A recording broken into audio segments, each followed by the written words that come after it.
അങ്ങനെ വീണ്ടും ആ സ്നേഹകുടുംബം ഒന്നായി. അതൊരു കാറിൻ്റെ രൂപത്തിലായിരുന്നു എന്ന് വിശ്വസിക്കുന്നത് കൊണ്ട് കുഴപ്പമില്ല എന്നാണ് എനിക്ക് തോന്നുന്നത്. സ്നേഹം നിറഞ്ഞ വീട്ടിലെ ദൈവം കുടിയിരിക്കൂ എന്നൊക്കെ പഴമൊഴിയായി നമ്മൾ കേൾക്കാറുണ്ട്, പറയാറുണ്ട്. അത് രണ്ടുപേർ തമ്മിലുള്ള പരസ്പര സ്നേഹമായാലും കുടുംബസ്നേഹമായാലും മനസ്സിന് ലഭിക്കുന്ന സന്തോഷവും സമാധാനവും ഈ ലോകത്ത് ഏറ്റവും വലിയ വില കൊടുത്ത് വാങ്ങാൻ കഴിയുന്നതിനേക്കാൾ വളരെ മുകളിലാണ്.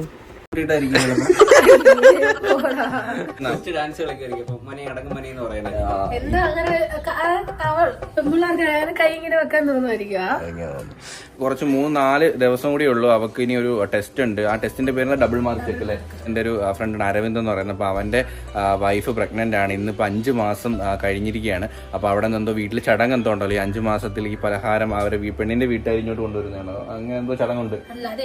അത് 7-ാം മാസമാണ് അറിയിക്കാൻ പോകുന്ന ചടങ്ങ്. എനിക്ക് അറിയത്തില്ല, ലൈക്ക് എന്തോ ചടങ്ങുണ്ട്. അപ്പോൾ ഞാൻ അവ ഇന്നെ വിളിച്ചായിരുന്നു. അപ്പം ജസ്റ്റ് പോകുന്ന വഴിക്ക് നമുക്ക് അങ്ങോട്ടും കൂടി ഒന്ന് കയറാം. ബാക്കി വീട്ടിലിട്ട് പോകുന്നതിന് മുമ്പായിട്ട് നമ്മൾ അച്ഛനും അമ്മയ്ക്കും വേണ്ടിയിട്ട് ഒരു മാട്രസ് വാങ്ങിച്ചിട്ടുണ്ട്. അറിയാലോ, ഞാനും കൊച്ചും പുതിയ മാട്രസ് ഒക്കെ വാങ്ങിച്ചിട്ടുണ്ടായിരുന്നു. പക്ഷെ അച്ഛനും അമ്മയും പഴയ ഒരു മാട്രസ് ആണ് അവർ യൂസ് ചെയ്തുകൊണ്ടിരിക്കുന്നത്. അപ്പോൾ അതായത് നമ്മളൊരു ഫ്ലോയുടെ ഒരു മാട്രസും അതിന്റെ ബെഡ്ഷീറ്റ്, പില്ലോ, മറ്റു കാര്യങ്ങളൊക്കെ വാങ്ങിച്ച് നമ്മൾ വെച്ചിട്ടുണ്ട്. ഒരു ഫ്രണ്ട് നമ്മൾക്ക് സജസ്റ്റ് ചെയ്തതാണ്. കാരണം അവൻ്റെ വീട്ടിൽ യൂസ് ചെയ്തിരുന്ന അടിപൊളി മാട്രസ് ആണെന്ന് പറഞ്ഞു. അപ്പോൾ ഞാൻ അങ്ങനെയാണ് അവരുടെ ഫ്ലോയുടെ വെബ്സൈറ്റിൽ കയറി വാങ്ങുന്നത്. അപ്പം ഇവർ അങ്ങോട്ടും ഇങ്ങോട്ടും അവരവരെ സിംറ്റംസ് ഒക്കെ അങ്ങോട്ടും ഇങ്ങോട്ടും ഷെയർ ചെയ്ത് കയറുന്നത്. ഞാൻ വാള് ഇന്ന് ഒരു ദിവസം 3 വാള് വെച്ച് 4 വാള് വെച്ച് അങ്ങനെയൊക്കെ. അപ്പം ഇനി അടുത്ത ചെക്കപ്പ് എടുത്തത് 20-ാം തീയതി, നമുക്ക് 17-ാം തീയതി. യൂട്യൂബ് ചാനലിൽ വളരെ ആക്റ്റീവായി ഒരുപാട് സബ്സ്ക്രൈബുമുള്ള ചാനലിലെ കുടുംബത്തെക്കുറിച്ചാണ് പറഞ്ഞു വരുന്നത്. ആ ചാനലിൻ്റെ പേര് പ്രവീൺ പ്രണവ് എന്നാണ്. അച്ഛനും അമ്മയും സഹോദരങ്ങളും സഹോദരൻ്റെ ഭാര്യയും അങ്ങനെ സ്നേഹത്തിൻ്റെ ഒരു നിറകുടമായിട്ടാണ് ആ ചാനലിലൂടെ അവരുടെ വീഡിയോകൾ വന്നിരുന്നത്. കഴിഞ്ഞ വീഡിയോ കണ്ടവർക്കറിയാം, നമ്മൾ കാറൊക്കെ ഡെലിവറി എടുത്ത് മുറ്റത്ത് കൊണ്ടിട്ടിട്ടുണ്ട്. അപ്പോൾ ഇന്നത്തെ വീഡിയോ എന്താണെന്ന് പറഞ്ഞാൽ, ഇന്ന് ഭയങ്കര സന്തോഷമുള്ളൊരു വീഡിയോ ആണ്. കാരണം ഞാൻ വണ്ടി എടുത്തിട്ട് അച്ഛനും അമ്മ കൊച്ചു ആരും അറിഞ്ഞിട്ടില്ല. ഞാൻ ഏത് വണ്ടി എടുത്തെന്ന് അറിഞ്ഞിട്ടില്ല. വണ്ടി ബുക്ക് ചെയ്തെന്ന് അറിഞ്ഞായിരുന്നു വീട്ടിൽ, പക്ഷേ ഏത് വണ്ടിയാണെന്ന് അറിഞ്ഞില്ല കേട്ടോ. ഞാൻ ഫോർച്യൂണറെന്ന് പറഞ്ഞില്ല, സർപ്രൈസ് കൊടുക്കാമെന്ന് വിചാരിച്ചു. അപ്പോൾ ഇന്ന് നമ്മൾ നേരെ വീട്ടിൽ പോയി അമ്മയും അച്ഛനെയും നമ്മുടെ ഫോർച്യൂണർ നമ്മുടെ വണ്ടി കാണിക്കാൻ വേണ്ടി പോവുകയാണ്. അപ്പോൾ നമ്മൾ വണ്ടി എടുത്ത് എങ്ങും പോയില്ല. ഫസ്റ്റ് ഇതേ പോകാൻ പോകുന്നത് വീട്ടിലോട്ടാണ് കേട്ടോ. നമുക്ക് ടി പി നമ്പർ ഇപ്പം എന്തായാലും നമുക്ക് നേരത്തേക്ക് നമ്പർ 6 മാസത്തിനുള്ളിൽ ടി പി എടുത്താൽ മതി. ടി പി 6 മാസം വരെ നമുക്ക് വാലിഡിറ്റി ഉണ്ടായിരുന്നു. പക്ഷെ ഇപ്പം അങ്ങനെയല്ല, ഇപ്പം 48 ഡേയ്സേ ഉള്ളൂ. അത് കഴിഞ്ഞ് നമുക്ക് ഫൈൻ അടയ്ക്കണം. അത് ഞാൻ വണ്ടി രജിസ്റ്റർ ചെയ്യുന്നതിൻ്റെ തൊട്ട് ഒരു പിറ്റേ ദിവസം തൊട്ടാണ് ആ റൂള് വന്നത് കേട്ടോ. ഇല്ലാന്നുണ്ടെങ്കിൽ നമുക്ക് 6 മാസം വരെ ടി പി അടിച്ചിട്ട് നമുക്ക് നല്ല നമ്പർ കിട്ടുമ്പം നോക്കിയാൽ മതിയായിരുന്നു. ഇപ്പം ഉടനെ നമ്പർ നോക്കി തുടങ്ങണം. കാരണം 48 ദിവസമേ ഉള്ളൂ വാലിഡിറ്റി. ഇല്ലെങ്കിൽ ഫൈൻ എനിക്കൊന്ന് എത്ര രൂപയെന്ന് എനിക്ക് അറിയത്തില്ല. വെറുതെ ഫൈനൊന്നും അടിക്കാൻ നിൽക്കണം. നമുക്ക് അതിന് മുമ്പ് നമ്പർ നല്ലത് കിട്ടുമെന്നുണ്ടെങ്കിൽ നമ്പർ എടുക്കാം. അപ്പം ആരും കൊതിക്കുന്ന അല്ലെങ്കിൽ നമ്മളൊക്കെ ആഗ്രഹിക്കുന്ന സ്നേഹവും ബഹുമാനവും കരുതലും വിനയവും എല്ലാം അവരുടെ ചാനലിൽ നമുക്ക് വിരുന്നായി അവർ തന്നു. എന്നാൽ ചില പ്രശ്നങ്ങൾ കാരണം ആ സ്നേഹവും കുടുംബവും വേർപിരിയുന്ന സങ്കടകരമായ കാഴ്ച പിന്നീട് നമ്മൾ കണ്ടതാണ്. എന്ത് പ്രശ്നമാണെങ്കിലും ആ വേർപിരിയൽ അവരുടെ വീഡിയോ കാണുന്നവർക്ക് സഹിക്കാൻ കഴിഞ്ഞില്ല. കുറച്ച് മാസങ്ങൾക്ക് ശേഷം അത് സംഭവിച്ചു. ഇടയ്ക്ക് അന്ന് അച്ഛൻ്റെ ഓർമ്മ ദിവസമാണ് ലാസ്റ്റ് ഇവിടെ വന്നത്. പിന്നെ ഇങ്ങോട്ട് വന്നിട്ടില്ല കേട്ടോ.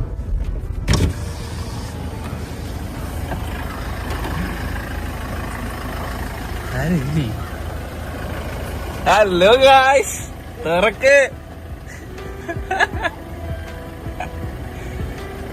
ബോംബെ പോയ മകൻ തിരികെ വന്നിരിക്കുന്നു. നാട് വിട്ടുപോയ മകൻ തിരിച്ച് വീട്ടിലേക്ക്. എങ്ങനെയുണ്ട് വണ്ടി? അച്ഛന്തി എന്റെ അച്ഛന്തി അച്ഛോ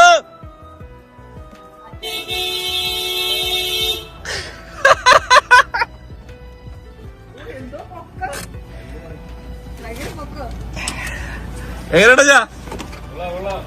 ചില നിമിത്തങ്ങളാണ് ചില പ്രശ്നങ്ങൾ തീരാൻ കാരണം എന്ന് പറയുന്നത് പോലെ അത് ഇവിടെ പുതിയ കാറിന്റെ രൂപത്തിലാണ് പിറവിയെടുത്തത്. ആഗ്രഹമല്ലായിരുന്നു. ഇവ ആദ്യം തൊട്ടേ പണ്ടേ പറയുന്നതാ ഫോർച്യൂണർ എടുക്കണം. എന്റെ ദേഹം പറയുന്നു.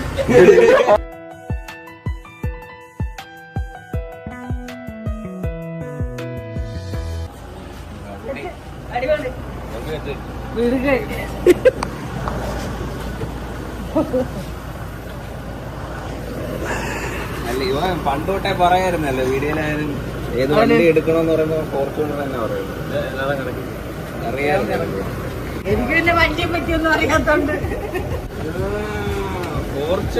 അങ്ങനെ വീണ്ടും ആ സ്നേഹ കുടുംബം ഒന്നായി. അതൊരു കാറിന്റെ രൂപത്തിലായിരുന്നു എന്ന് വിശ്വസിക്കുന്നത് കൊണ്ട് കുഴപ്പമില്ല എന്നാണ് എനിക്ക് തോന്നുന്നത്. അച്ഛനും അമ്മയും ഏട്ടനും അനിയനും എല്ലാം ആ പഴയ സ്നേഹം തിരിച്ചു പിടിച്ചു. അതിനിടയിൽ വന്നുപോയ ഒരു ചെറിയ സംഭവം, അതുകൊണ്ട് തന്നെ അവരെല്ലാവരും അതെല്ലാം മറന്നു. നമ്മുടെയൊക്കെ കുരുത്തം എന്നത് നമ്മുടെ പെറ്റവരുടെ കയ്യിൽ തന്നെയാണ്. ആ കുരുത്തം സമ്പാദിക്കുക എന്നത് എല്ലാവർക്കും എളുപ്പമല്ല. എന്നാൽ ഇവിടെ കാറിൻ്റെ കീ അച്ഛൻ്റെ കയ്യിൽ കൊടുത്ത് അനുഗ്രഹം വാങ്ങുന്നത് നല്ലൊരു കാഴ്ചയായി. ഡീസൽ ഡീസൽ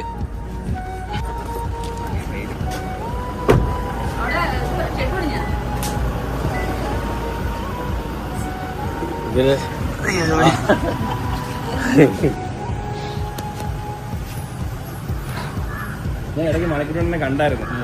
കണ്ടപ്പോ എനിക്ക് നിർത്താൻ തോന്നില്ല. ഞാൻ ഇങ്ങനെ വന്നേ.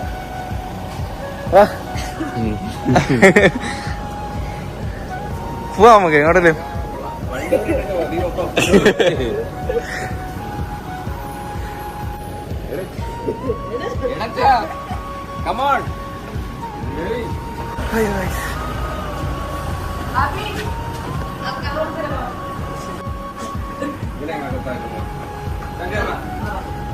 ഇത് സീറ്റ് വേണമെങ്കിൽ ഇതിനകത്ത് അഡ്ജസ്റ്റ്മെന്റ് പൊക്കണമെങ്കിൽ.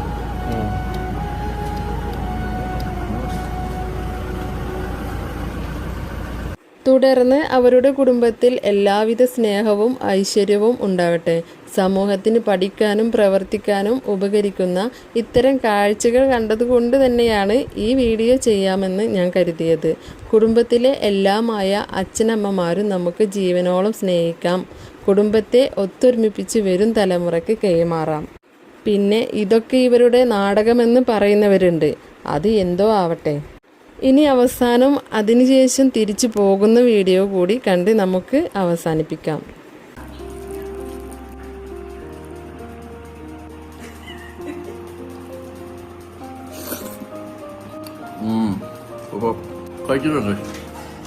അപ്പൊ ടാറ്റ അമ്മ, ബൈ ബൈ. രാത്രി യാത്രയില്ല അച്ഛാ. ടാറ്റ. Okay bye. ഇറങ്ങേ. എനിക്കിപ്പോ പൊക്കോയില് എത്തുന്നില്ലേ. ഇതിപ്പോ പൊക്കം വെച്ചായിരിക്കും. അന്നത്തെ പൊക്കത്തന്നെ. എടാ കോപ്പ. Okay bye.